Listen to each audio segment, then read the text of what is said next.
Hello, this is Joe Pryor, the virtual real estate team in Oklahoma City, and I want to address an interesting problem. And I saw a blog post on this the other day on a site called Bigger Pockets. And it was the question that was asked in the headline is, what is too old to buy an investment property? And I thought, well, that's a really good question. And there may be different answers for that. And I started thinking about the clients that I have. Now, I've got a lot of young people. I've got a lot of young technology people out in California from works at Google or Facebook, et cetera, that are starting to buy properties. They have great incomes. But what's interesting is I was thinking, what is the oldest client I have right now who buys properties? And it turned out to be 77 years old. Now, I'm also in my 70s and I'm still buying investment properties, so I'm not sure what too old is. I think I'm waiting for my, 80-year-old client to basically appear at some point. But 77, that's pretty much later in life, but he's still working. He's still vital. But why are people doing this in their 70s? And it's very simple.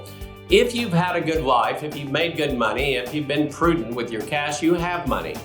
And what you want to do is you want to maximize your dollars. And you know that if you put your money into a CD at a bank at 2%, that's the inflation rate, plus you've got to pay taxes on it. And so essentially your money is, less every year in terms of how much money you truly have, and you want to maximize that investment. So if you know that you can get a pre-tax 16 to 20% on your money every year over 7 to 10 years, that's one of the reasons that you buy. Now, the second thing is, and as someone that's receiving Social Security, it's nice. It pays for my Medicare.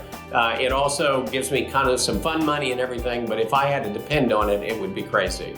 And what's interesting is, you're a little older than 34 if you're 77, and so you may be buying for different reasons. So what I am finding very often for older folks is that what they want is the maximum cash flow. I talked to a gentleman a week ago last Saturday, and at a meeting he sat down and he said, look, I'm 75 years old and I don't really care about selling a property. I don't really want to know about exit strategy. What do you have that gives me the most amount of money every month? And so that is extremely important. And so a lot of times they're going to buy multifamily, which typically has the best, what we call cash on cash return. So the cash flow is higher. And so they'll opt for that very often. But what I want you to know is we're going to tailor a specific program for two things. First of all, how old are you? How long are you going to go in terms of collecting more investment property?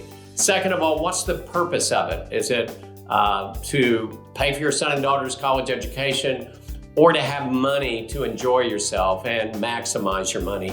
Those are all questions, among others, that we're really going to be asking you. But I want you to know that I haven't figured out at this point what too old is. So if you're one of those 80-year-old folks out there and you're thinking about buying real estate, I really want to talk to you because I'd love to see what we can do together.